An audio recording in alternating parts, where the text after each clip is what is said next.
mind standing for the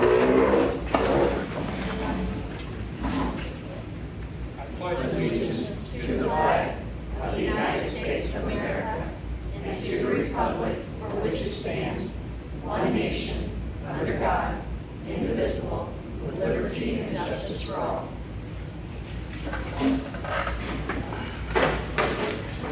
roll call, please. Desiree Archdale. Here. Linda Bailey. Here. Michelle Franklin. Here. Rebecca Kern. Here. Julie True. Here. Judy Strong, present. Charles Thomas. Before we move on, there's F2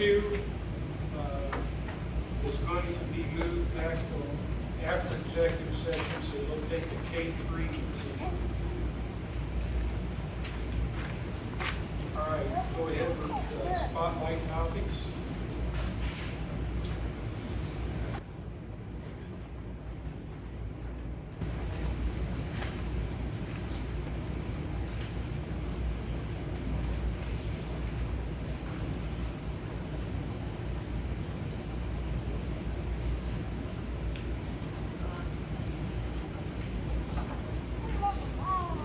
Mr.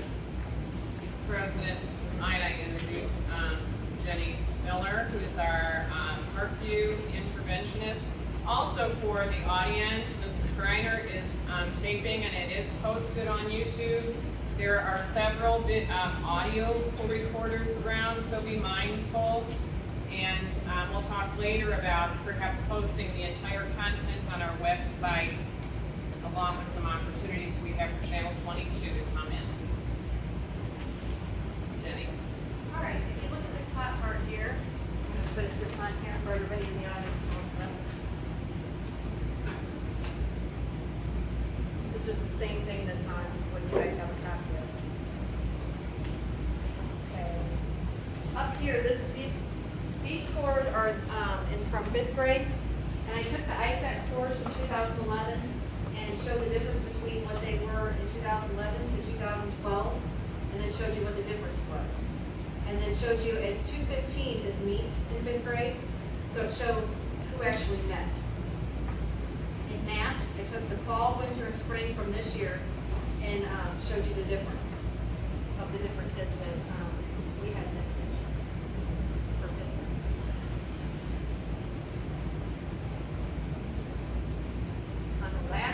On the second page here, it shows that in 5th grade, 46% of the kids that we had met, 6 out of 13 for ISAC. 31 out of 36 students went up in ISAC. Now, if you look for the math ones for 5th grade, usually they go up 7 grit points. We went up 15.92 for our growth for 5th grade. So that's double the growth of what the typical was.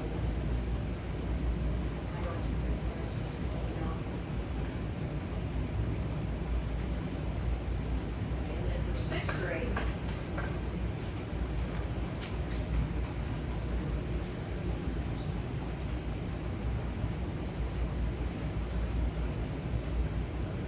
this is the 6th grade group. 7 out of 9 of them met in ISAT this year.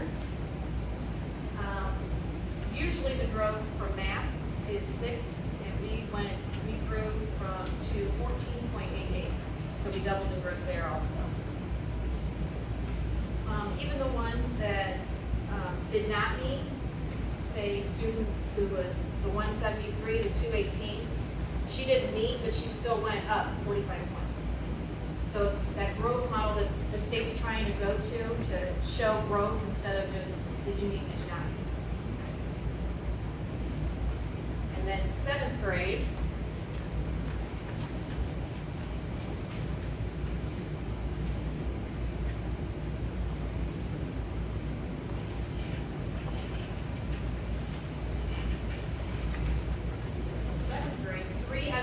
met for 7th grade.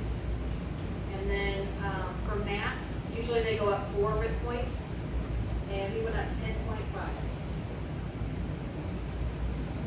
Any questions at any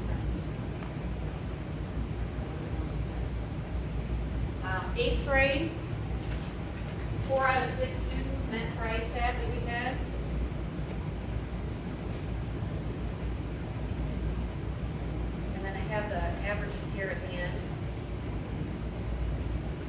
36, so 20 out of 36 all had met on ISAT. 34, as I had said, 34 out of the 36 students went up in math. And if you notice, if a student went up in ISAT and went, usually, some of them have went down. Okay, I said that wrong. If they went down, they were positive in the other area. They were never negative in two areas, in ISAT or math. So they might have had a bad testing time, they might have, just being one test.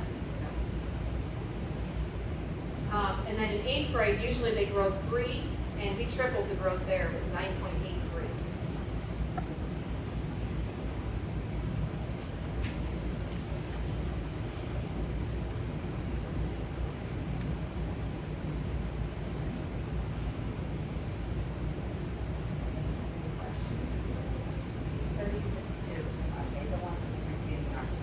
Yes. But there's other kids throughout the day that I do see. We have a behavior program, check-in program, the behavior program. They come in and check in, and then kids that might have been held back from retention, I see some of those to do work with them. So it's not, but these are the kids that we see that, yes. All students receive responsibility. Yes. Yes. These are more These are just tier 3. These are tier 3. Yes. As the work that Jenny's doing is effective. All these children are making progress that she's seeing. So we have about 3 of them. Well, some children don't need the level of intervention. Some kids can make progress, and hopefully we'll show that data. When our interventionists come in, we have Ginny Williamson coming in for special ed, and we have 2 interventionists for 3 years that will do consulting and embedded training to demonstrate how to improve scores for all students. And that's one of the reasons we built our technology, our software systems, because we can't afford in this economy to continue to put people in the places. So we're really looking forward to a new and energized academic year.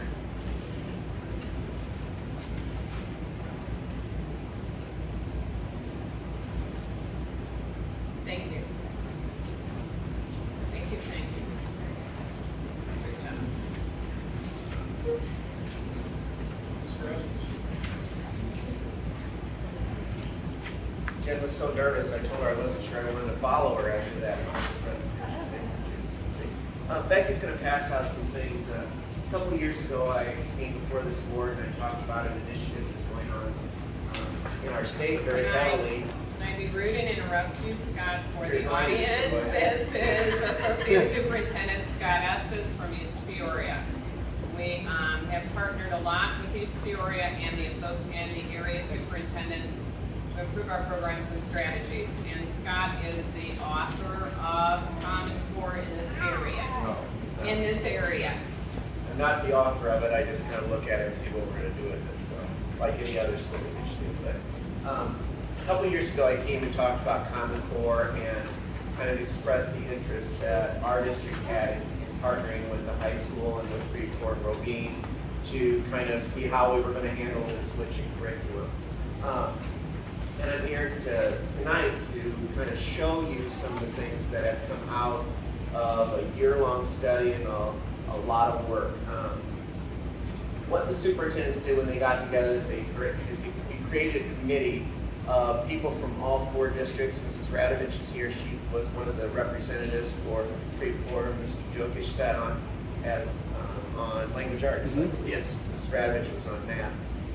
And we began to look at the Common Core with Jan Leonard, who was a trainer who worked with us in language arts, Shirley Carlson, who also worked with us in math. And we started to look at these standards and say, how are teachers going to react to these? For example, if we look at one standard, what essential skills are in that standard so that teachers can look and have some clear guidance about what kids need to know and how kids are able to perform. One of the most powerful things about this process was it gave, even just personally for me, it gave me an opportunity to work hand in hand with teachers and administrators from the other district, because I can't remember a time, I've been in District 86, this is my 22nd year, I can't remember a time where we ever got together and actually talked about actual learning. been together to talk about textbooks and resources and things like that and share information. But this was people rolling up their sleeves and working together to say, what do we want our kids, K-12, to be able to do? The math is finished so far. One thing about curriculum maps that's different from curriculum guides that you probably had in the past kind of determine what you need to know and what you need to do. But curriculum maps go a step further, and they're ever changing, they're ever flexible, because at the same time you're implementing the curriculum, you also have teachers evaluating. You also have teachers looking and seeing what works, what needs to be tweaked. So the process that we'll be moving into for the next school year is twofold. First of all, we're not making any changes to language arts at the time. The language arts team is not done and will probably not be done until December. We've already scheduled those meetings for these teams to get together. The committees will be formed in August. Same group of people will just continue where they left off. However, math is at the implementation stage.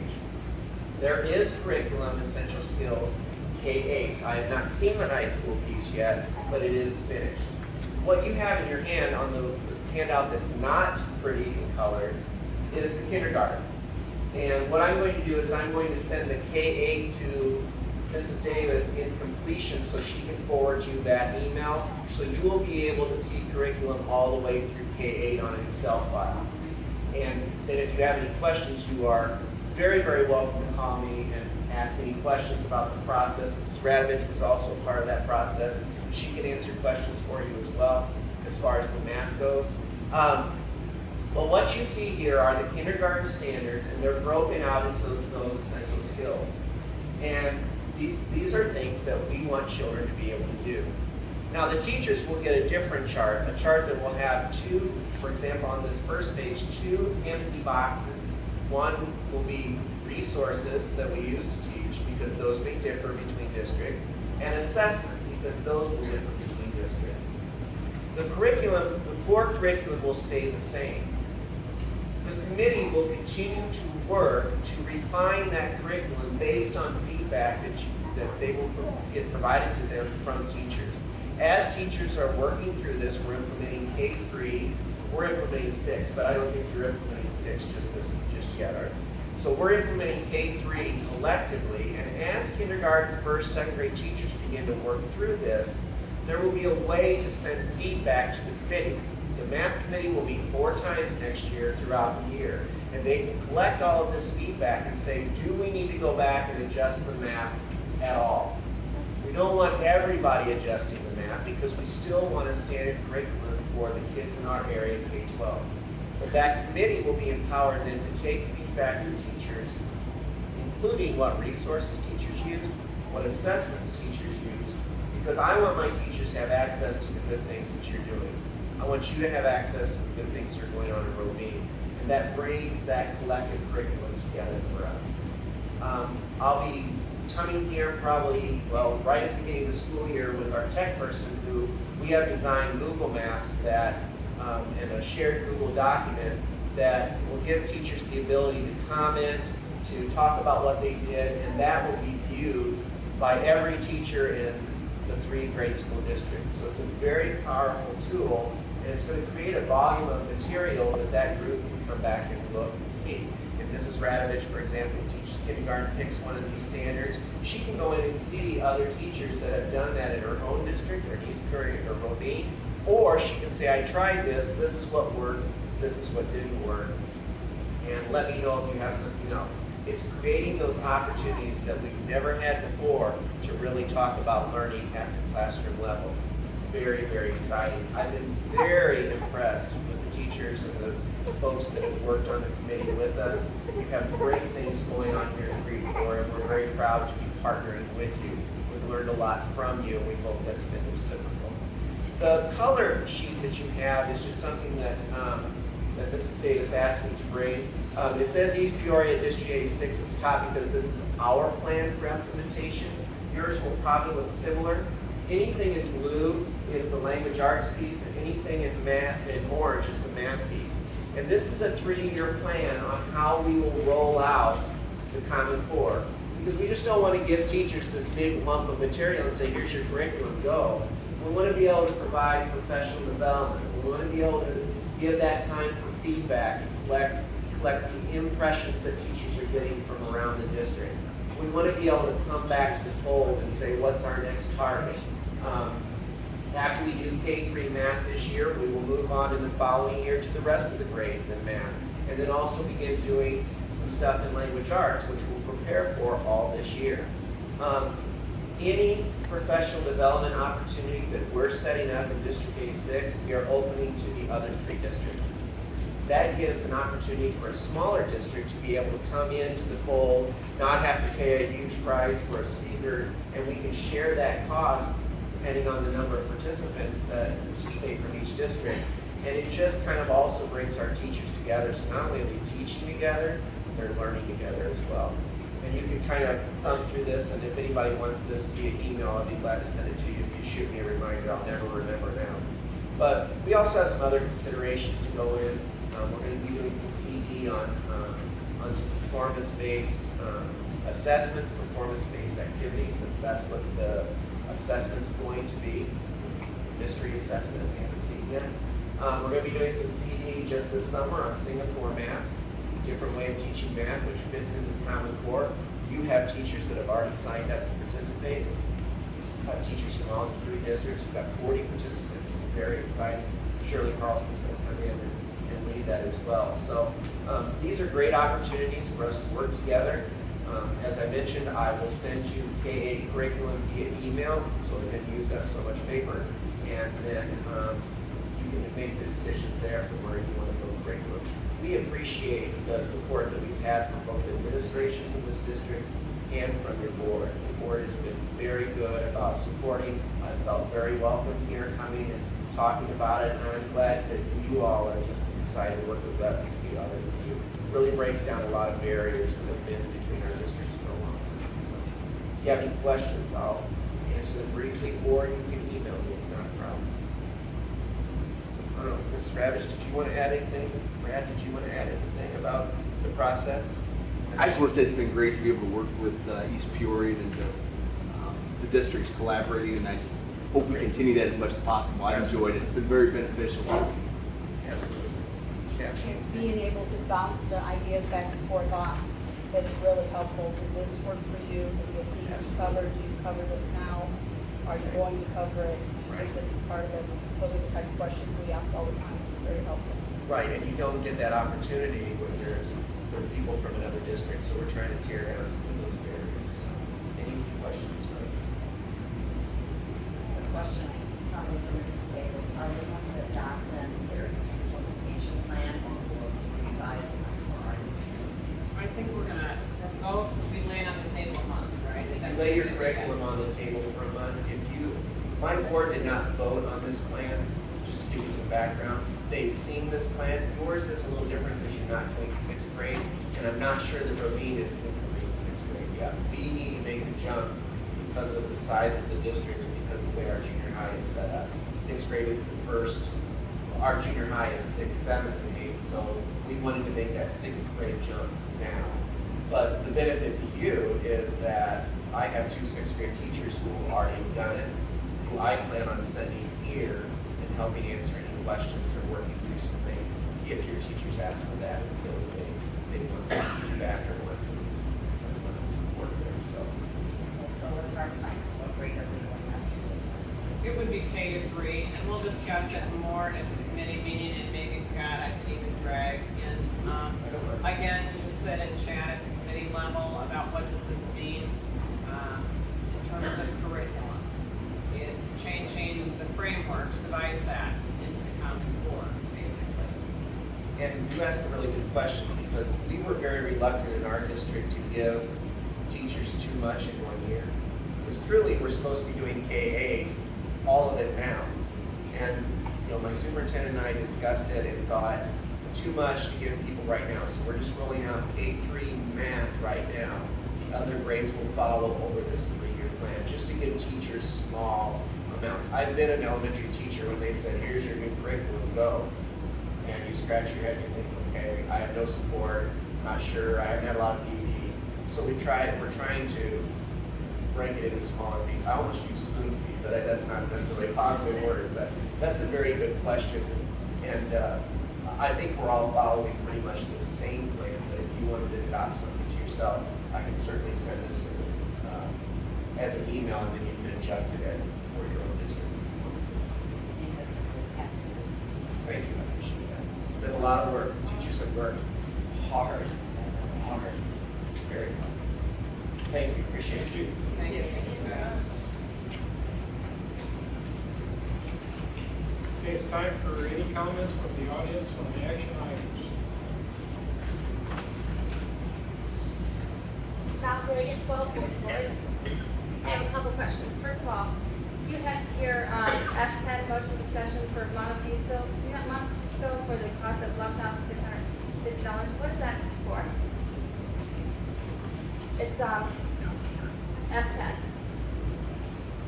My recommendation is to respond to the policy, and if you would please submit that in writing, I'll be glad to get that answer to you. I'm at the board meeting and I'm asking a question.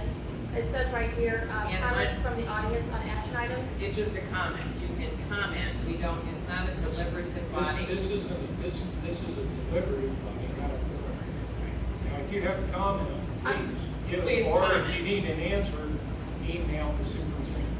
And that'll give me plenty of time to address So it. I can't ask what the motion's for? Or the contract's for? As a taxpayer in this district, I can't ask what a contract's for?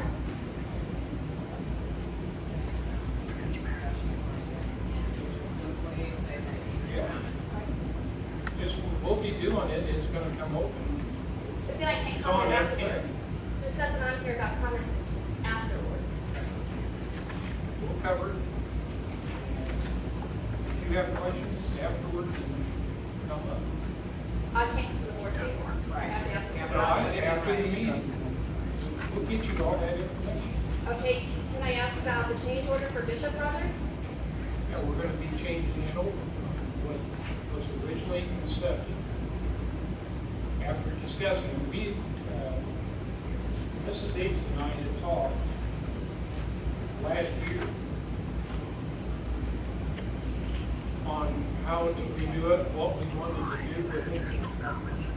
And the changeover is taking it over to early education. Simply, that's a violation. Taking what over to early education? I mean, I'm just asking, this is change order to Bishop Brothers, I didn't know what it was for. It's good. The administration building is going to be early education. Oh, okay. And is it gonna save the district money? And grant. Pardon? Grant and Addressing the school board. The Board of Education meetings provide a specific time for individuals to address the full board. Individuals desiring to address the board should contact the superintendent and indicate the topic. Comments should be normally limited to 5 minutes. Our policy also goes into a long list of So you're saying comments from the audience on action items can only be addressed if I contact you ahead of time? the appropriate response here is that this is a time to comment, and you might say that. It's comments from the audience. It's not a question and answer session.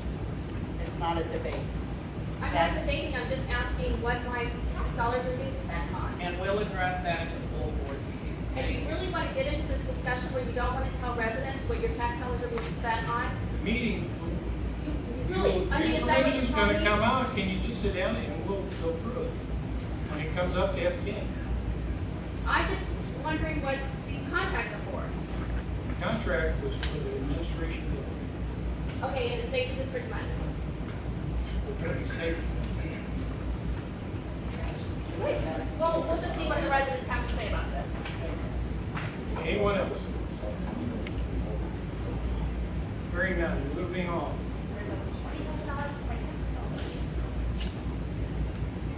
Need a motion to approve the consent agenda. Mr. President, I make the motion to approve the consent agenda. Is there a second? Second. Discussion, please.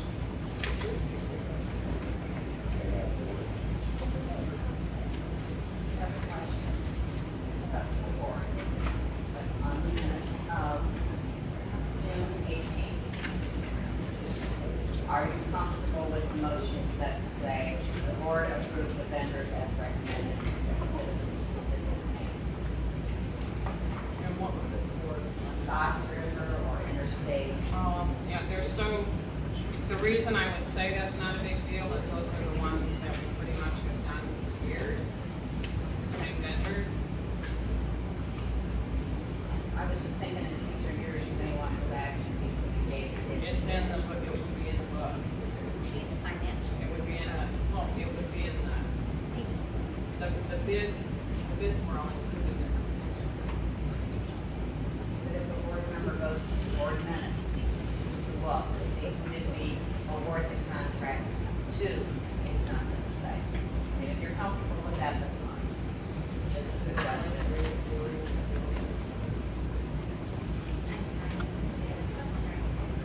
May 21st. No, Is it June 18th? It is. Okay, E11.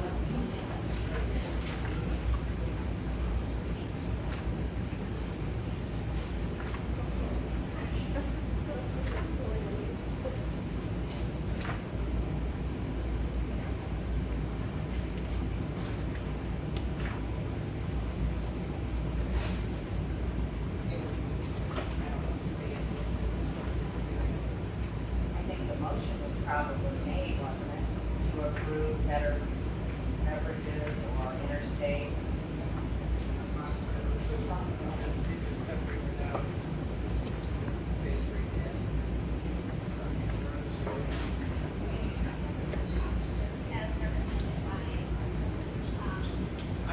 If you're comfortable with that. I thought it was never.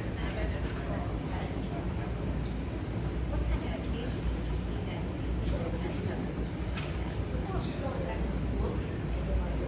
Past 5 years, we've had this company. And then you go back 6, and then say in the minutes, you awarded it to them, you have to go to the business list. I feel like I was finishing, you didn't have to go all the way over to, back over to the district office, and you just look online and say, oh, you did it. That's who we voted to. But I think given the fact that it's done and redone, we did. Because we've got so many employees.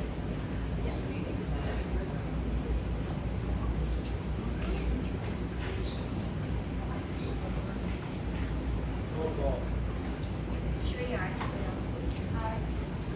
Linda Bailey. Aye. Michelle Franklin. Rebecca Kern. Aye. Julie Drew. Aye. Judy Strong, yes. Charles Thomas. Motion carried. F2, need a motion, please. That's the effective one. Oh, I'm sorry. Motion for F3. Mr. President, I make a motion regarding the change order from Bishop, from the company Bishop Brothers for the renovation of the Litchfield building. Is there a second? Discussion.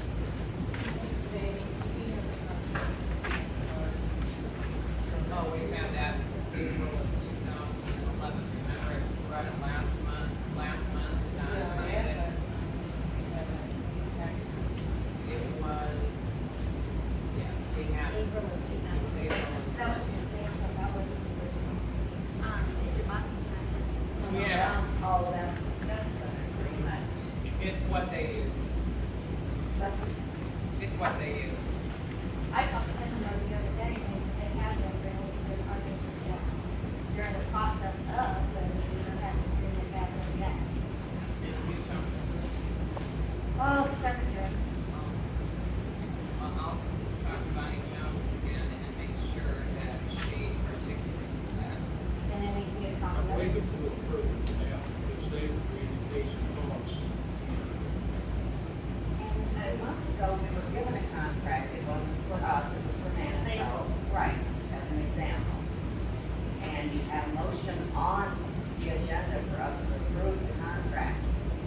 wasn't our contract, we were supposed to get another one. So, I brought you the contract because I showed it to you, that Don signed it in April of 2011. but that's just a contract, so that we advertise it or let it start, it's not them being in our building. It was to be in the building. It was the arrangement that they would be in LaSalle. But I will bring it back. Okay, because I think that's just to get our children to agree, you know. No, it give was us the to move information. into LaSalle, because we had originally had a room in LaSalle at the end of the building, and had made plans to move them in there Okay. in September. I feel more comfortable if we actually had something from them.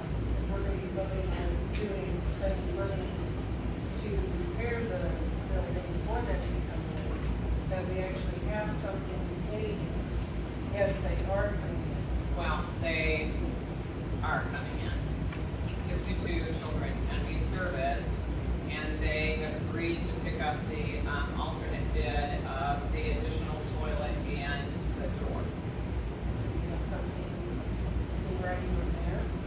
That they Once will this be- bid is done, you know, we've delayed it enough. It's really a way to turn lemons into lemonade, you know. Mrs. Bailey said that she would prefer that the cost of the building be given to children and not to a district office, and you all agreed that you would vote for that. So I think it was divine intervention that in a very short time, we were able to turn it around and say, okay, that's good. We'll move the district office where Dean Payton was at LaSalle, and we'll move 62 little kids into the Litchfield building. And the reason that's exciting is that it is also, it offers a tremendous opportunity for parent involvement and for education component in the evenings, and expanding our services. I don't think we're disputing that at all. I think it's just the fact that we don't have. Well, we have a contract. We have a signed contract for them. And Bonnie and I, Bonnie Jones, the executive director, and I have met with architects, engineers. We've talked as soon as a couple of days ago. So there's no reason to not move forward. Part of the problem we're going to have is we are going to open school in a month. And we need to move us out of Homewood into LaSalle, the alternate school and safe school into Homewood, and then they have an extra month to move into the district office. But every delay we make is another delay on their part. 90 of our children qualify.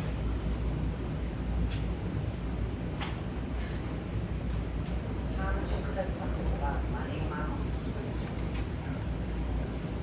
Did I hear that correctly?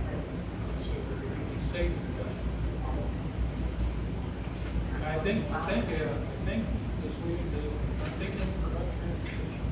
I put in the packet, there seems to be great misinformation circulating about this enormous price. Well, number one, you cannot gut a building and not put it together for no money. But we all decided that the cost was more than we wanted to spend on administrative services. And understand, you cannot run this district without that office. It may just be 3 people to some people. Everything the district does, whether it's health insurance, workman's comp, curriculum, anything to do with our employees, our children, our records, it all goes through that district office. So it's important. We're not to diminish the purpose or the practice of anybody in that building.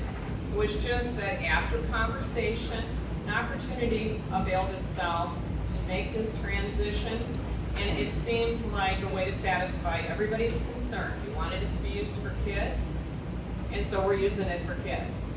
When we take out our portion of the energy grant, the estimated revenue that we received, the estimated district cost, minus the change order, our cost is about $72,000. Now that doesn't include the Illinois Energy Now money.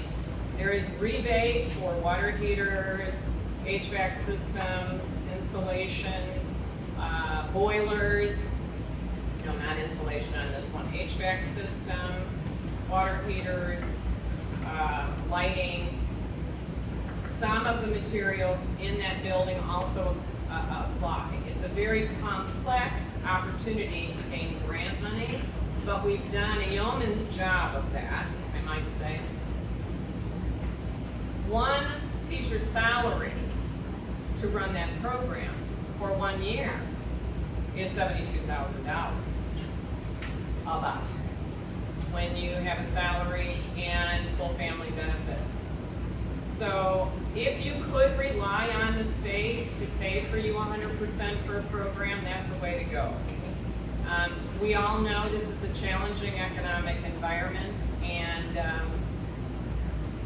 it makes the most sense to rely on a program that already exists. Partnership expands your capacity by partnering with others and sharing your services. That's what East Peoria does, and I think it's a really good fit for us, especially considering the numbers of kids who qualify.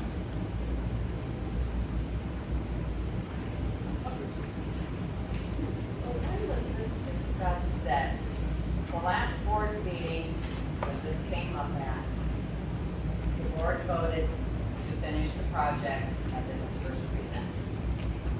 You mentioned at the last meeting that you had changed your mind. When did Oh, no, I didn't change my mind. I would have loved to have been in that facility. Okay, who changed their mind? You did. In other words, you sat there and said, did you not, that if it was, you just couldn't vote for this because it wasn't for kids. Correct. Okay? No. So, But the what we majority did, voted yes. no, we talked individually to the board members. I talked individually to each board member and said, you know, Linda has a concern here and it's a viable one. I don't know if I can turn this around. You know, yeah, wouldn't it have been wonderful if we could have taken asbestos out of ceilings, walls, floors, and not had to gut the building? When you did that, you had to ADA the bathrooms. You had to do emergency exits and entrances. All of that added much more to the cost than we were originally told by architects and engineers, who said we didn't have to do that. The original plan, if you will look back in the plan, was to keep the building as it stood, to keep the bathrooms intact. That was it. We were just simply going to do the finishes and put insulation in because soundproofing was always a problem and you had to take the walls out anyway. By the time the structural engineer finished, he said you've been given the wrong information. Code says this. That escalated the price. Well, you had some concerns, as did other board members. So what we did, it's our job to talk about those concerns together and see if we can come to some compromise. We did that. I quickly did my... Who? You never talked to me, Mrs. Davis. No, I didn't need to talk to you. I already knew you didn't agree with it. You didn't agree with it. You said, I can't vote for this unless children are there. So I said, guys, if I could turn this around and make this for kids and serve 62 families, plus offer classes at night and social service and medical care for those children, so expand the capacity of our preschool, is this something we want to do? Well, we very quickly discovered it was something we could do. And it was making lemonade out of lemon. As long as you had the majority of the vote. Well, I think we did. I don't know. Did we? Well, I don't think I think I'm confused by your question. It was approved to renovate the building. Yes, it was. The motion passed. It doesn't necessarily say what building you need. It was approved to renovate. So you're questioning, saying that we didn't approve to use it for that start. No, that's on the agenda today, correct? Right. Right. So I you just don't didn't want to know- get... No, I didn't know when it changed. All of a sudden, you moved your office to LaSalle.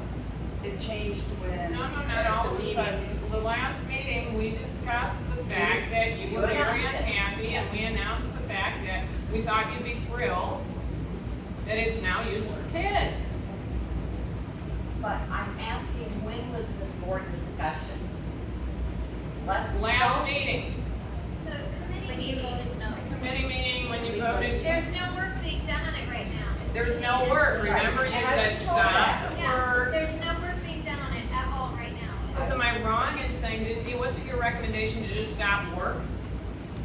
And I thought, to just stop work, I get that would save money, but that doesn't make much sense for the children of the district. I'm asking, when was the conversation at the board table that, yes, we want to stop work because Mrs. Bailey recommended it, and we're gonna move the office to LaSalle? That's my question. At the committee meeting. I was told it was done. There was no discussion at this. No, the only thing that was done was that we stopped work. Okay. We stopped work, everybody agreed that that'd be great if we could turn it around in this short a time, and we did. Okay, I didn't hear that from the other board members. I guess that's why I'm so confused. I did not hear that at the last meeting. Do you all want to speak to that now? Judy? Well, she's got me confused. I mean, I don't know why, I honestly do have you confused too. I don't know what you're hiding right now. I'm not hiding anything. I don't know what you're questioning, Where the I guess. discussion was at the board table that we are not going to put the district office in the Litchfield building. We are going to No. move the district office, and I'm including you and the girls, to LaSalle. When was that discussed at the board level? well, I don't think in We had a those discussion words, at the but. committee meeting that we just had. At the time. I think it'd be apropos to say that if we're gonna put 62 children in the admin office, be a little tight, put 3 adults in there. So one follows the other. It was made, if you look on July 2nd, our committee of the whole meeting, D1, under building and ground, the discussion was held on transferring the Head Start program to the Litchfield building. Change order will be presented to the BOP for approval. Right, Mrs. Gates, Which said that. it is doing, so that's where we talked But I about was it. asking for more input. Ms. Taylor, I guess you confuse us because we're trying to do what you asked, what you suggested, and now we're getting all kinds of friction of why we did it. We did it because you suggested it, we thought it over. It's not so much that she did, it was an excellent idea. Yeah. I love that. We Well, thought and it I over. will Have back. some more? I mean, I've got plenty of more ideas that you're going to listen. You're here to do that. Okay. You've never been remiss in the past. Okay, how much is this gonna cost? Bottom line, dollar. If you look, I tried to put, the change order is, remember what the original, the change order less the alternative, that's not how you say it, less the alternate bid. It's 21,000 less, and if you look in H4 of your packet, our estimate, I thought we'd get more off on that, at 30,000, you have to make that 21,000. So our cost before the energy grant, now remember, these are all estimate. I've got about 4 grants working at the same time. And just to throw in an aside here, there's so many rumors flying, it's hard to keep attached to them, and I don't like to address rumors normally, but we have a very good working relationship with the state. The state and the architects are partnering with us in all these areas. We're moving to LaSalle because it's good for kids, not because there's any kind of a tie-up with this grant. Our cost is $72,000, and that's before we take any rebates from the Illinois Energy Now money. I'm working with the Tri-County Planning Commission, and there's some new monies available for rebate work for anything you do for energy efficiency. And so we're applying for that grant as well. But right now, it's the cost of a teacher's salary for a year. Now, over time, if you look at what that does in terms of service, that's our hope. Of course, anything can fall apart, not a perfect world, but our hope is that this preschool program will expand our services to our neediest families and provide for us education in the evening and those social and health care benefits to our children that are not available to us in our own program. So hopefully it's a win-win for everybody. get started, then it's going to pay for. The change order. If in fact, and there's been great debate between fire marshals, the engineers, Head Start is not a school, it is a social service. And so they come under a very strict guidelines from the Department of Children and Family Services. Well, we're trying to decide if it qualifies for another toilet. They could put that in a closet if they have to have another exit door. I told them that at this point, we were not able to contribute any more at this point. And so we're in negotiations with, do they need a third toilet in there to house that many little kids? And if they do, I've gotten them to agree to cover that cost. But once they start the program, we are partners, but we are the landlord. They are in charge of the program and have to run it according to government guidelines, and they're very strict. And that's only a one-year contract before starting. I don't know that they've done multi-year. I don't know that they back out of contract. We've had Head Start there for years and years and years, our contract with them. Now, understand too, if someday you decide if the economy would get terrible, it is terrible. If the economy would get worse,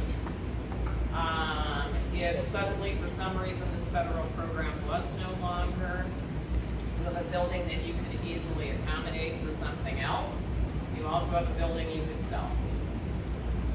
That was not the case before. I mean, if your economy really struggled, you would have to think in the past, like you did in the past, about renting it out, or maybe even selling it. Since Davis, I believe you don't have to breathe the excess of work that you're having to put in to do this. This has been an enormous amount of work for summer, an enormous amount of work. Trying to, what I think, come up with a resolution that meets the needs of the concerns I've heard from board and community, meets the needs of children in a very short window of opportunity. Total cost of the project, total cost, not just paying for what, is how much? What you're going to do what we voted on, and I think that's the safest thing to say, is no more than $191,000 total cost. The problem with projecting that to the community is that's not what we're spending out of our district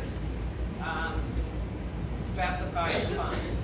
We have, as I articulated for you, qualified money through, let's see, with the total expenditures, the estimated revenues, the estimated district cost. Our estimated revenues at this point are almost $150,000. So we've already voted, it's already passed instead of. Right. So all we're voting on is on these deductions. Yeah, that's what we're voting on right now. Change Just the change Okay. order, and, right, you vote on the change order. Yeah. Okay, that's what I thought. But in the We're spirit voting of to save money. transparency, This is what we're voting to in the save spirit money. of transparency, we're re-explaining this. But my total expenditure, estimate only, is $241,000. Yes? No? Your total expenditure, as indicated in item 4, through this whole project, and that is everything back to the beginning of time. Right. Which isn't what we were talking about originally, but for the purposes of transparency, this whole redo is $241,920. Our estimated revenue is nearly $150,000, specifically $148,452. To get something for 50 cents on the dollar is remarkable. Our estimated district cost after the change order is about $72,000. Now that's not cheap either. I don't know about you, but I don't go spend that on my house. However, the cost of a teacher's salary alone with benefits could easily equal that amount in a year. So is it saving us money? Education doesn't save you money, but are we building a program for our community and expanding services to serve more children in a better way? I think the answer is yes. And that's our mission, not to make money, not to save money, but to educate children and to be very prudent fiscally. And I think we've demonstrated we've done that. Roll call. Commissioner Yardsdale. Aye. Linda Bailey. No, only because I don't have a contract. And what if Head Start decides not to go in there? Then what's the point of using the building back? How about we won't start work till Bonnie signs the contract tomorrow morning? So you do whatever the majority of the board wants. Well, but I will do that. I will get, my job is to be a good steward of the finances and the programs.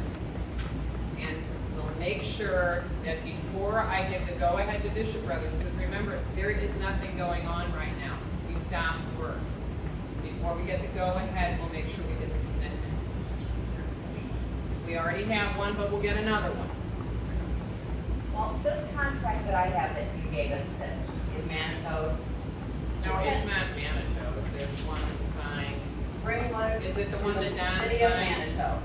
No, she had the. No, okay. I have here. This, it says that the tenant shall reimburse the landlord $289 to cover the expenses of heat, electricity, water. Are we gonna be getting this? I mean, I have more than one question since we don't have a contract. Who's responsible? They for are what? responsible for the staff, which is 80% of your bill in education is your teacher. 80% is your staff. We're responsible for the building and the food. They're responsible for the programs, the services, and the staff, and the transportation, and they've agreed to transport our ECE children at no cost. Contract, please. Yes. And, but I will get all of those pieces and parts, but there was, no, and I say this respectfully, but as we change directions, I like to make sure what direction we're in before I bring in another partner. And so if what the vote is that we're proceeding, then I will get a specified contract that addresses what our responsibilities are, what their responsibilities are. I will ask them to add in the transportation piece, which is a godsend. We have little children that are really struggling in ECE this year. The buses have seatbelts. We don't have to keep them all day, so we can service more children. Again, at a cost savings. If those children are here all day, we have to have particular aides in the room. We have to have particular adjustments that we don't have to have now, because they can go half day, which is really more appropriate for the little ECE kids. So yes, that's a cost savings too. Well, I think when Mrs. Franklin asked, I thought the contract would be in here. I said, Michelle Franklin. Rebecca Kern. Yes. Julie True. yes. And the reason I'm saying yes is even if Head Start would fall through the tubes, which I don't believe all this work has manifested itself, you're still going to improve that building, which keeps your monies directed on keeping the property where it should be instead of losing value. So even if it's just, and it will be at a lower cost than before. So having said all of that, it still makes sense to say, yes, let's lower the bid. Let's go this direction. We've got all these yeses. We've got promises, and had even other people working with Miss Davis to get, to give their time to redirect the plans have been donated. I mean, she has done over and board. I'm sorry I'm in contract with her today, but I am confident with everything that Mrs. Davis has voice to us that she has worked very diligently, very hard to get this going, and will Just give me my information on bottom dollar, how much it is costing the district, give me a contract. and I understand that, but we're still making less commitment by doing this, even if it involves, is what I'm saying, and I'm saying yes. Charles Thomas. Yes. I need a motion for up to location.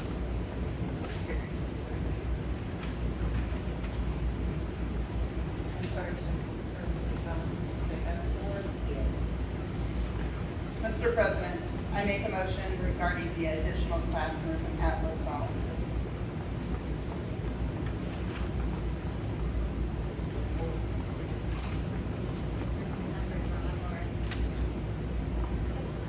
That's what I got on the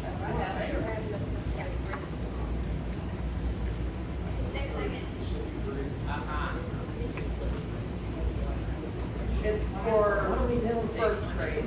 It is. And we can defer this more to executive session if you want to, but our numbers right now, we've run preliminary numbers, and we have 82 in first grade. If we have 3 first grades, it's 27 in each class. So what are you gonna do is replace the teacher that's resigned and make the additional ones that you hire 2 new No. teachers? We would have, my recommendation would be to take to move teachers internally. No hires. This second high, and here's the real hard thing, we can discuss more in executive session, but we are gonna face a really challenging economic time. I mean, I think it's We're not real. doing that, I just wanted to ask if we hire the next person. My recommendation would be no to staff it internally. Move that down to the table. But to think about it, you have 27 then in each class in first grade. If you have 4 classrooms, there's 20.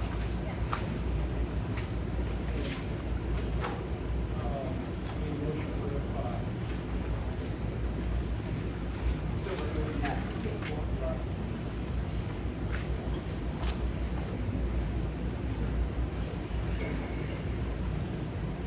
Mr. President, I move to,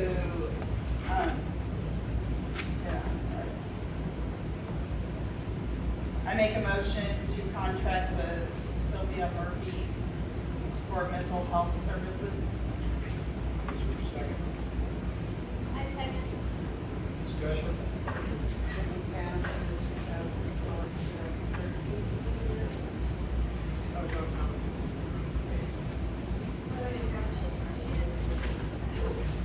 And there's that 5.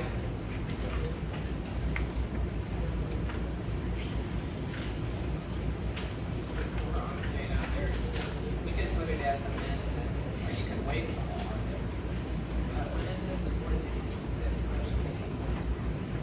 Or you can approve it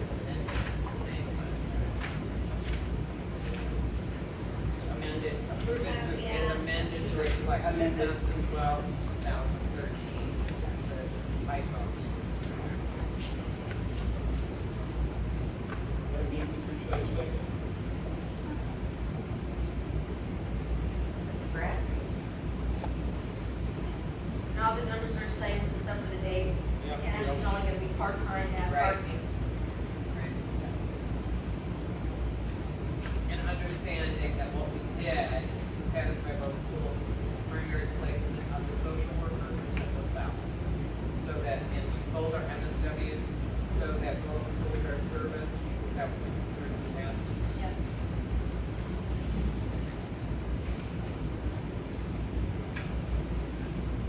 So can I amend the motion to reflect 2012 to 2013? One number that Right, but we can just add that to the motion to.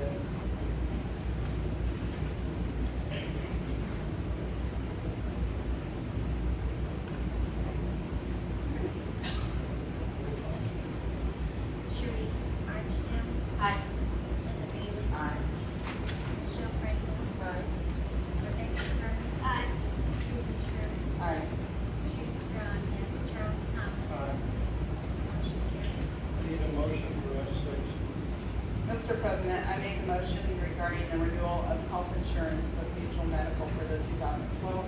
2013 school year. Is there a second? I second Discussion, please. We did approve it through Crossroads, if you remember, and Mrs. Bailey felt like this was one of the things like the food that, correct me if I'm wrong, that you felt that approving mutual medical individually as our third-party administrator would be more appropriate. I did talk to Keith today. We have what is called an evergreen contract. It's the original plan document with Crossroads, and through them, we use mutual medical. There's no harm. I talked to the attorneys. There's no harm in approving mutual medical as our third party, as our TPA. And you could use a separate motion to contract with Symetra as our reinsurance. So we don't specifically contract with Symetra. Mutual medical was used to them, and they provide the most cost-effective and thorough service. So it's a package deal generally. My concern wasn't necessarily the two motions. My concern is that the night you gave us the presentation, there was a plan B and a plan C. And the board never decided if they wanted plan B or plan C. And they're different plans. There was a money amount. Reductions. That was my concern. actually people that participated in that decided what plan they wanted. Oh, yeah, we did not make any change to the plan.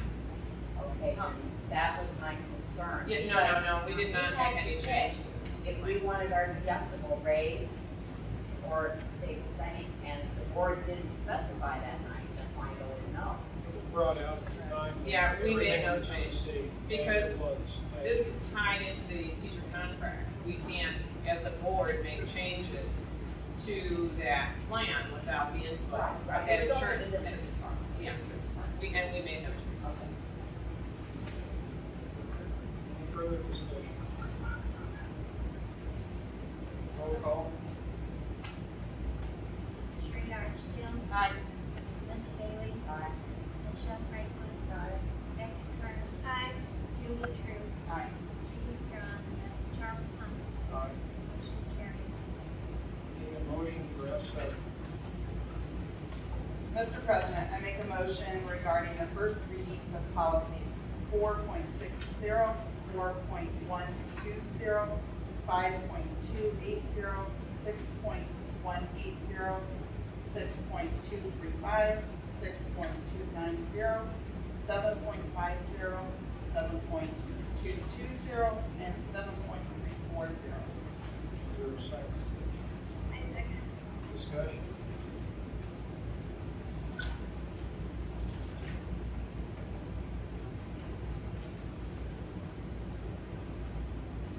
Hearing none. Roll call, please. Sherry Archfield. Aye. Linda Bailey. No. Regarding policy 4.60, and I did make my comments at the policy. Michelle Franklin.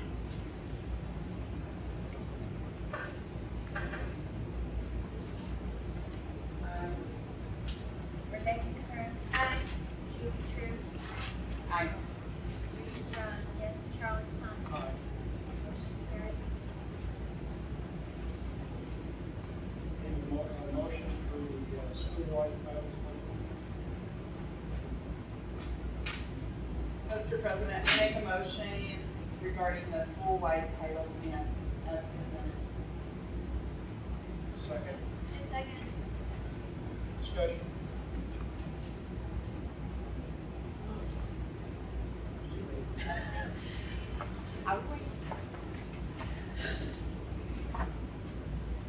I want to introduce the board to those of you that don't remember, Julie McCardle. Julie has served not only many years in an administrative role in schools, but also at the state level in title. So it's perfect for her to present to us the recommendation that we move from a targeted assistance program serve all of our students in school-wide title.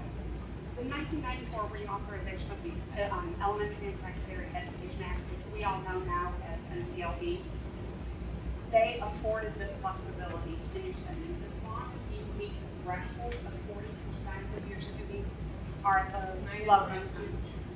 They get copies every week. Yes.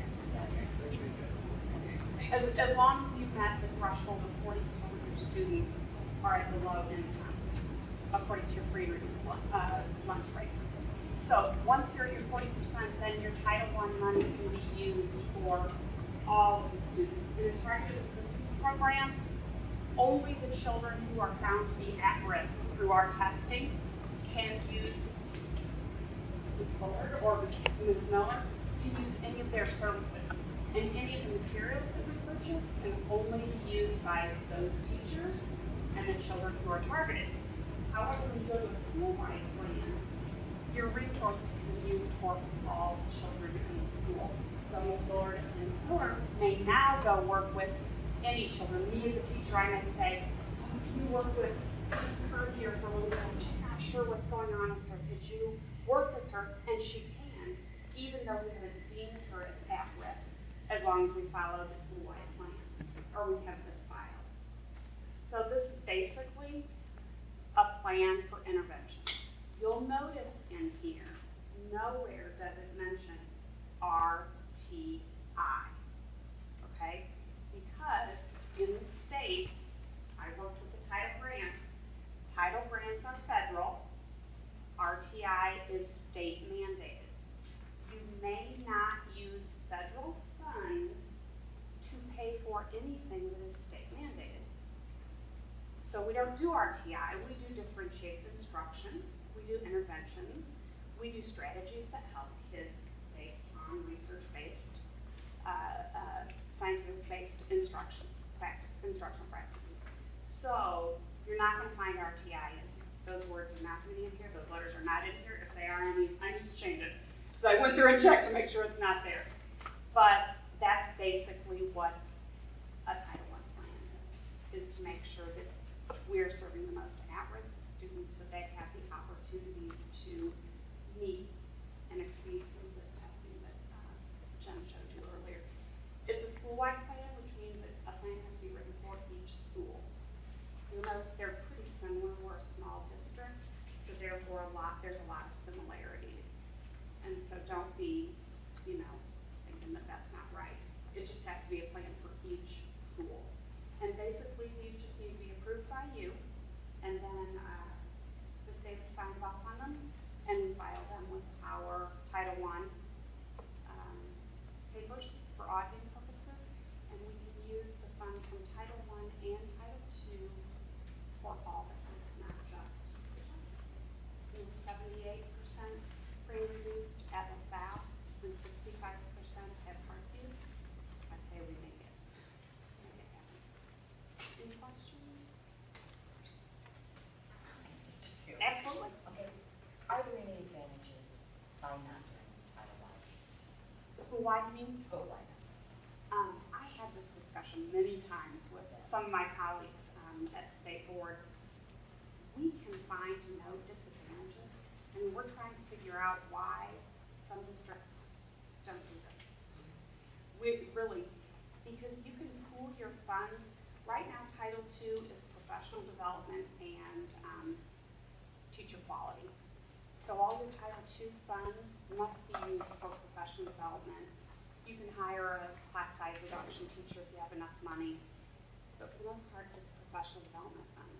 In a school-wide plan, you can actually use some of those Title II funds for interventions for kids. You can use them interchangeably. You don't have to use them strictly for what it says in Title II.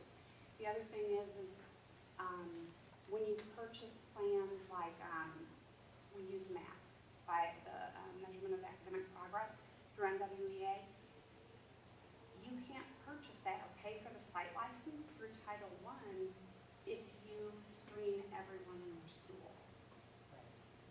But if you have a school-wide plan, you can, because everybody can see the services. We did have a discussion about that. That's a big one. Okay, this PTT, Parents and Teachers Together, is that going to be a new group that we form, or? That's whatever, yes, it's That's the whatever, parent-teacher. it's the parent-teacher, Organization. Okay, parents so and it's going teachers to call it together. PTT. We don't know, but Oh, okay. that's It can be a way to, because if you call it a PTA, PTO, then people get on the website and decide what we are. Oh, okay. National organization. Jump on. That was part of the bid, down here at Okay. 10, I believe. Okay, and it says, during the second semester, the kindergarten class will schedule visits days with the Head Start students and their parents. I think that is. So the little kindergartners, Head Start children come in. Transition is a big deal with Title I, transitioning from one building to another. And they already do a great job. I spoke with Mr. Jokic about the 4th to 5th grade. And so the transition piece is just a big deal. We have one more question.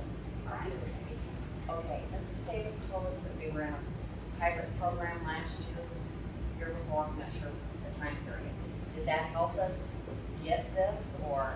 You have to, in order to become a school-wide school, on your Title I grant, there's a little box that you check that says we're going to be in our planning year. And so last year they were in their planning year, and that's noted on here. 2011, 2012. Required that we did certain check, I presented to you a checklist, and we had to do many of those things, surveying and calculating, and we met those requirements. So I took all those file folders is what I did. She gave me all the information, and that's what I used to put all this together. All right, what about the 100% free lunch? That was mentioned at one time that all of our students, if we became Title I, all of our students would get free lunch. That's actually a different program, Okay. and it it's might not be one. recommended at this point. Yeah, it might be one that we have at another discussion. I'll be happy because I wrote actually one of the e-bulletins for the state. It's called the Community Eligibility Option, and I can totally fill you in on that.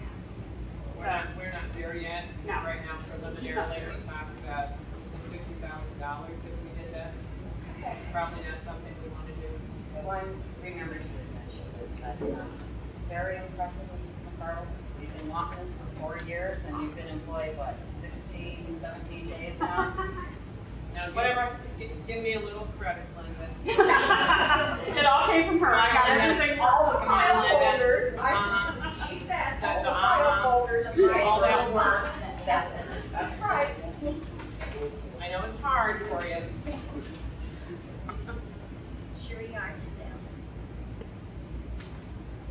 I'm sorry. What was the motion? To accept it? To accept. Okay. Yes, aye. Linda Bailey. Aye. Michelle Franklin. Aye. Rebecca Kern. Aye. Julie True. Aye. Judy Strong, yes. Charles Thomas. Motion carried. I need a motion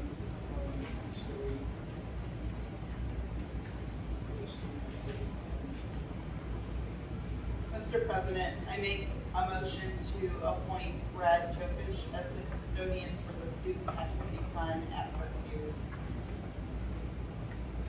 For the 2013.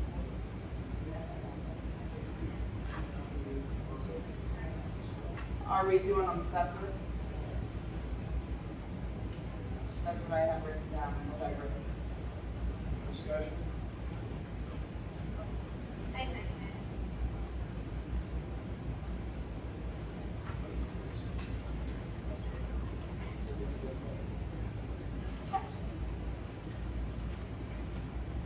Sherry Archdale. Aye. Linda Bailey. Aye. Michelle Franklin. Aye. Rebecca Kern. Aye. Judy True. Aye. Judy Strong, yes. Charles Thomas. Motion carried. Mr. President, I make a motion to appoint Julie McCardle as the custodian of LaSalle's activity account for the 2012-2015 school year. Second. Discussion. Roll call. Sherry Archdale. Aye. Linda Bailey.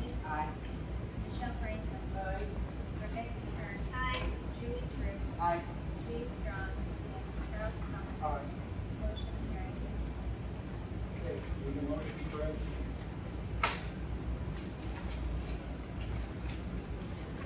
Mr. President, I move to approve the contract with Montefusco to repair the air conditioning unit at Parkview for the cost of $11,650.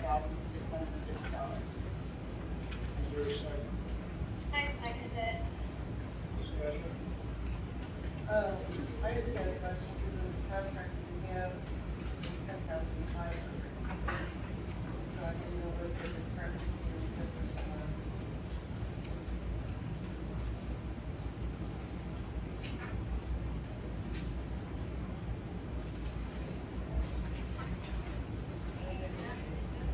Isn't this a contract today? Don't you have one that says July 16th? This was for the July third piece of 12th. paper. Mine says July. Yeah. Oh, this is for LaSalle. Do you have the one that says Parkview? No. Okay, and see, one of the reasons that I know your favorite subject, Mrs. Bailey, one of the reasons that you, during a building process, that press recommends that $25,000 limit, and now understand they could break this into 2 points and cover our $10,000, and since we were meeting, I went ahead with it. They just spit this off the press tonight. You know, we are moving very rapidly to change 3 different buildings simultaneously. These contractors have been so amenable, so good to work with. Pass that over on that side of the table. This is simply, this is to get this thing repaired. They're removing and replacing the circuit compressor. They're insulating, hopefully, one of you can have it. They're insulating, that's the wrong one here. We got 2. We got one for LaSalle and one for Parkview. We're going to go with a much cheaper version of, now remember, originally you agreed to this technically with the energy grant. This is part of the energy grant.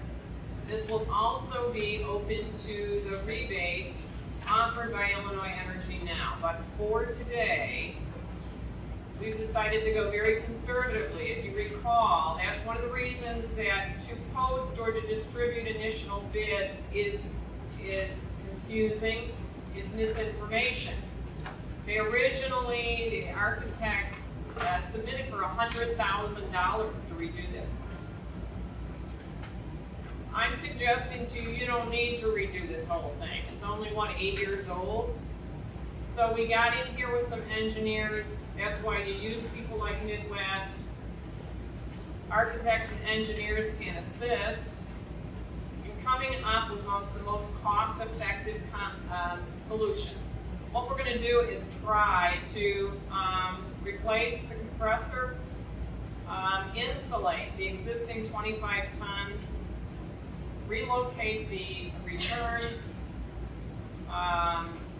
to the top side of the return duct, furnish and install a CO2 sensor to control the outside air based on the air levels in the space. There's a balance problem here. So instead of $100,000, we are spending $11,650. Which one are you doing? This is, the Parkview one is $10,900. And the LaSalle one is $10,500, so which one are you doing? This motion is for, which number are we in? F10. The motion I did was for Parkview. Was for Parkview. This motion is to approve the contract between the district and Montefusco and for Parkview. There's a typo here.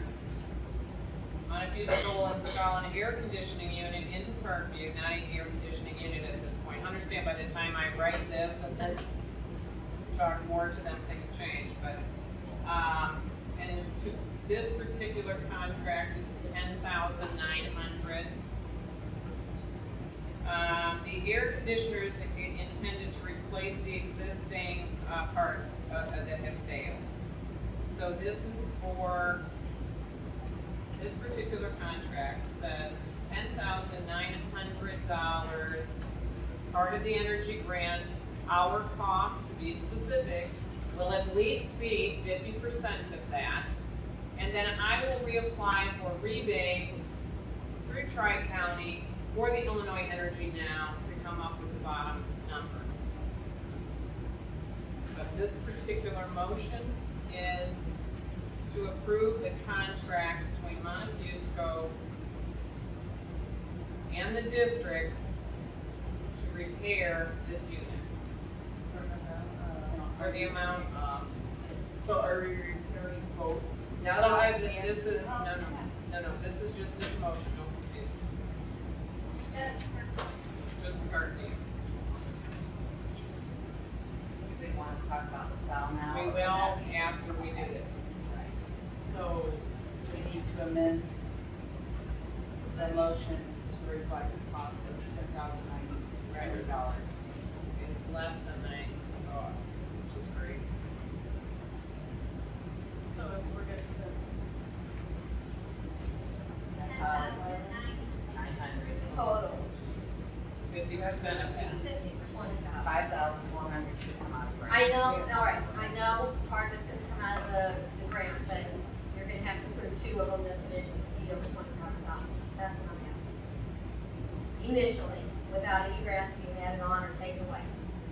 Well, you spend when in a grant, I know. but it's miscommunication, Now, I that we're understand spending if the grant is gonna $20,000. take off the money, but we're gonna approve this one for $10,900, and the second one's gonna be for $10,500. Technically speaking, you don't have to approve the LaSalle grant. I'm giving you an FYI in the spirit of transparency, because it is a $4,000, which is under the 10, to the electrician, and it's a $6,000 whatever to Montefusco.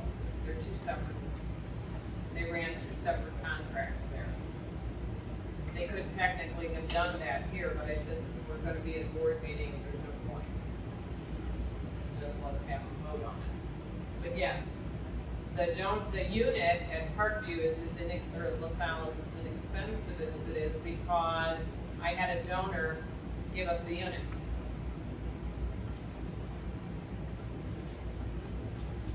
Okay, this is for Parkview.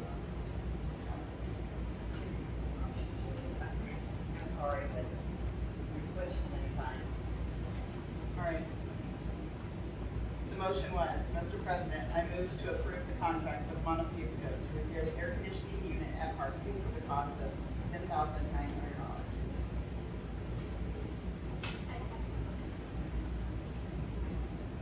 Further discussion?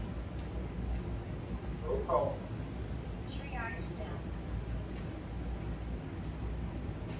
And that's in terms of the whole school, the whole air conditioning unit, and it's the whole school problem? Or is it just this room? Only for the air conditioning unit. This is the only one the air conditioning is. This unit was put in when this, Yeah. if I understand it, when this wing was remodeled. And it air conditioned the teacher's lounge, the tech center, and And that's the kitchen only and year here. we got on that, or is that the only one that we have? Because I don't know if that's a large amount. Well, the original concept, if I'm not mistaken, the growth was supposed to be quite a bit higher. The change order came through that changed it to save money supposedly by lowering it. But they didn't change the air conditioning to meet the square footage. So there you have a much larger unit and a smaller compound. That's what they're having. If we had other kids, I don't know if this is a large amount, I have no idea. What's going on there? I think right now it's the same. Is it a reasonable thing? That's what I'm asking. I don't know. Well, and originally the architect suggested that we were going to spend $100,000 and have to replace the whole thing. Did you tell them to buy? Well, Somebody else? that's why we're with a different group. And I imagine what he was going to recommend is if we take out the whole thing and redo it. And yeah, then you're going to spend a huge amount of money. I don't think that's necessary. so this is only $10,000. we are working through architects and engineers that give us recommendations for the directions that we go.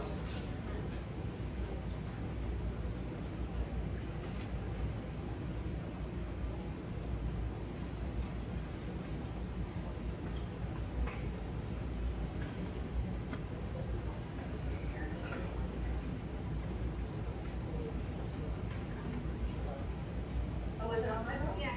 Oh, I'm sorry. So sorry. Aye. Linda Bailey. Aye. Lucas. Michelle Franklin. Aye.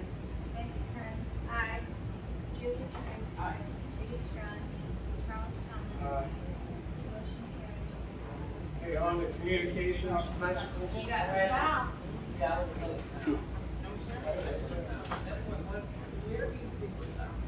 We need to talk about LaSalle. You because can we talk got the about information. LaSalle during, right, I gave you the information as an FYI, and we can talk about it now, it's a little out of order, because it was during our superintendent's report. This is separate, in other words, there's It says right on there. LaSalle at 6,500. We don't have to get board approval for under $10,000. I'm simply sharing with you what we did in order to satisfy the need for air conditioning in both the teacher's lounge that failed over there and the district office whose equipment cannot run without air conditioning in it. So we had a very generous person donate that unit to us, and we had to separately contract an electrician to get in there and start work, and so that these folks can get it done, because we're moving on the 25th, which is next week. And just in case anybody cares, I didn't really do it for it. So I had an urgency to move forward. But you're gonna spend $10,500 on a used air conditioner, right? For the office. But it's, Isn't there a unit in the lounge office now with the air broken. It's broken on those, this was the most cost-effective way to air condition the space that is required consistently. And that rooftop unit at Homewood is still kicking. It's not great, but it's still functioning after a lot of years. And they have, I consulted with engineers, architects, HVAC guys, and they all said this is a great way to go. And I'll let you know who donated it. There was nothing wrong with it except that the building was being completely renovated and it was not a good fit. So that's why we got this piece of equipment.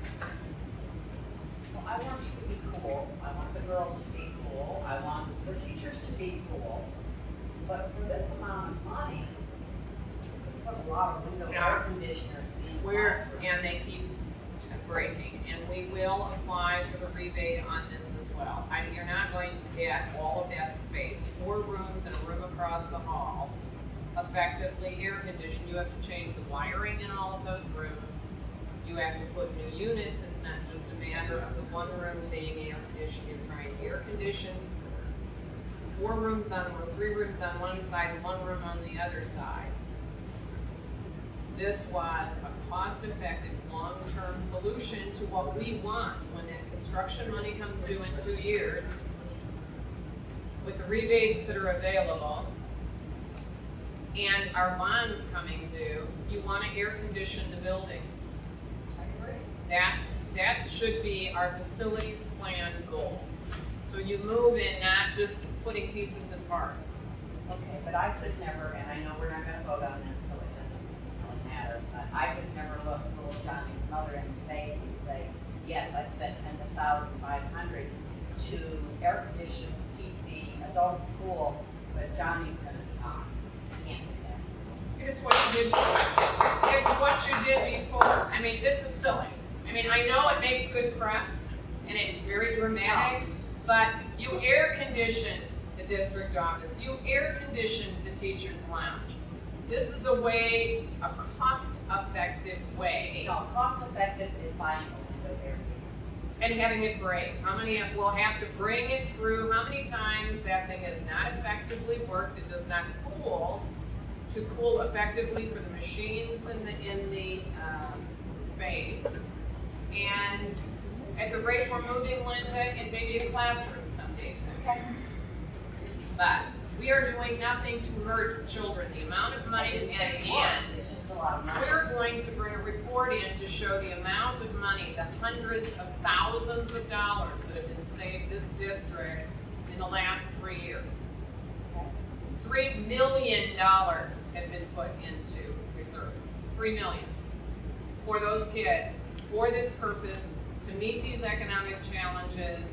And we've had easily $50,000 donated just in the unfolding of all these projects.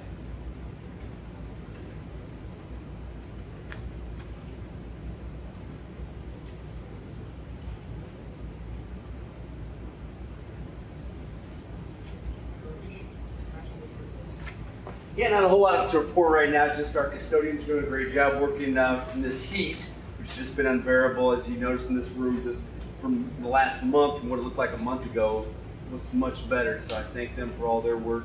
The new baseball fence was put up, and that has thicker posts, so hopefully it'll last this time.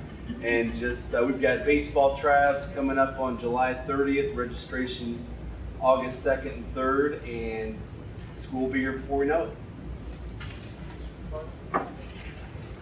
Same thing at LaSalle. Building's looking great. Floors, I feel like I could sit down and eat off of them. They're gorgeous. And I don't think I've ever seen floors that look that good, but they're doing a real nice job and they're really staying on target and going and moving. But everything seems to be going well, so keep our fingers crossed and wait for school to start. Just a few things in your packets. I put those member sheets. I need those tonight to send to Dean so you can get recognized for all the training. I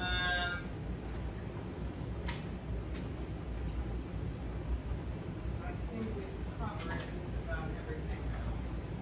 Don't you do this online? Huh? Do you do these online? Yeah, but for those people that didn't or were confused about it, Dean said if you filled those out and I could get them to him, he would help facilitate it. It's weird.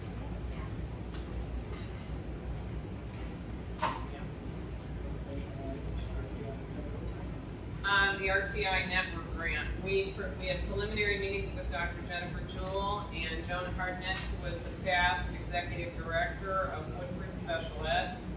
They have entered into a 3-year contract with us to partner with our teachers. We are the only school in the region to receive this grant. It provides for interventionists and consultants to the district, and their purpose is to assist us in raising student achievement. So I'm really excited about all the new initiatives we have moving forward and the extra help at no cost.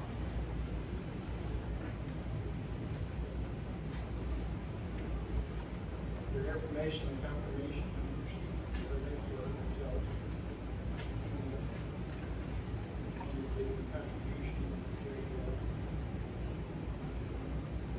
Yes, I included here in your packet, I don't know if he wants public recognition, but Jim Roker is a very well-known, long-standing architect who does structural engineering and architectural services, and he donated the entire $10,300 worth of services to us. I will have a donation list available for distribution when the project is over. Speaking of donations, I probably should have mentioned it in my report. You'll be delighted to see the 7 picnic tables that I got donated and the benches. That too will be included. We're going to include all of these in-kind grants as well as the actual money we're receiving on the website so that the folks can understand the partnerships that we're developing, I think, are much more important than the actual dollars, though we all like to save money. And there's 4 benches as well out there. I think they look wonderful. I think Mrs. Bailey had a concern about the disposal of the picnic tables. I think I can have every custodian attest to the fact that they were in a state of disrepair, and I know that the parents had voiced concern about those tables, and I'm just delighted that we could respond to their need and not spend additional dollars. Who did the billing? Anonymous. Some donors don't like public bodies to report their names because they don't want people coming to them and asking. So it was very nice, and I will get the figure, but the donation is sizable.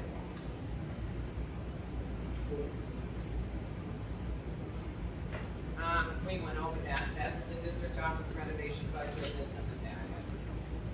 Okay, need a motion to enter into closed session. Mr. President, I make a motion to enter into executive session. Is there a second? Or Or we're going to enter into discuss for,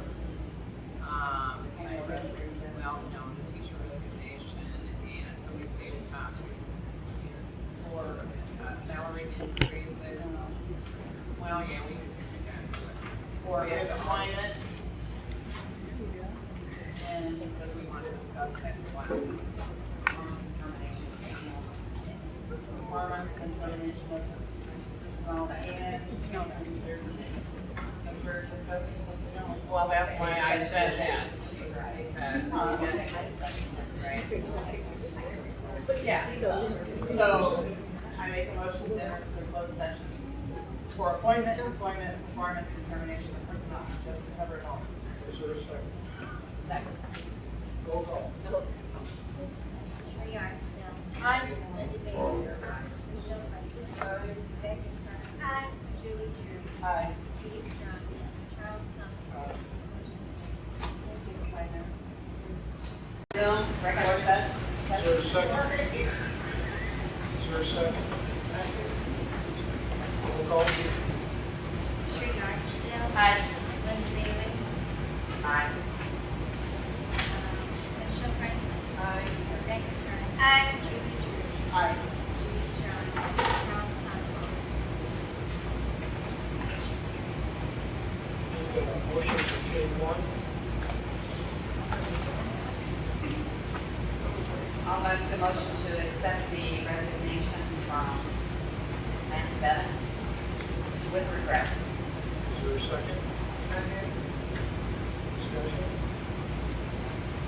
Roll call. Sherry Armstrong. Aye. Linda Bailey. Aye. Michelle Franklin. Aye.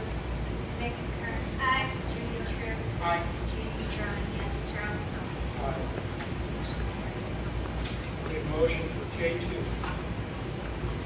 Make the motion to approve the salary decreases for the non-certified, non-union as presented.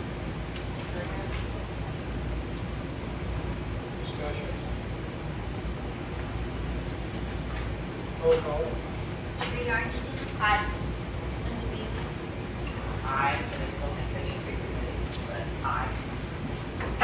Michelle Franklin. Aye. Rebecca Turner. Aye. Julie Drew. Aye. Judy Strong, yes. Charles Thomas. Motion carried. Need a motion for K3. Make the motion to release the executive session minutes as presented and to retain the list as presented. Discussion? Roll call. Sherry Armstrong. Aye. Linda Bailey. Aye. Michelle Franklin. Aye. Rebecca Turner. Aye. Julie Drew. Aye. Judy Strong, yes. Charles Thomas. Motion carried. Need a motion for K4. Make the motion for an additional classroom for the 2012-2013 school year. Second. Second. Discussion?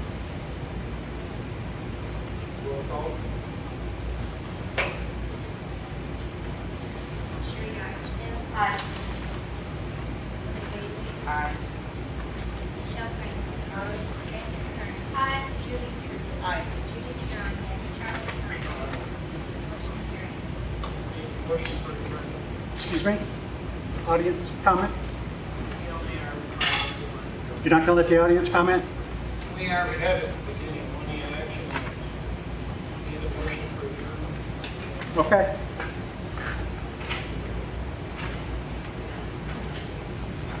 I make a motion to adjourn. Is there a second? I'm not.